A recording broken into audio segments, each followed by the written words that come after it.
our demand peace. We believe in singular democracy.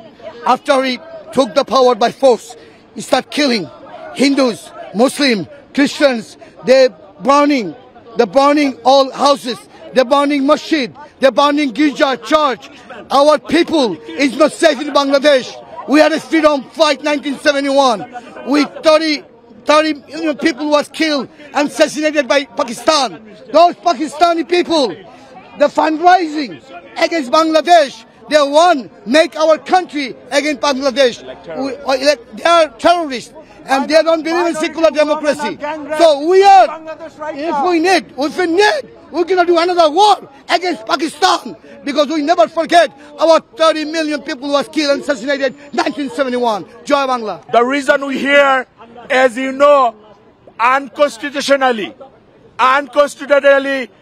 Dr. Mohamed Yunus took the power illegally. Actually, he captured the power with dirty politics and a lot of people killings. So far in this, so far as we know, our elected Prime Minister Sheikh Hasina did not resign.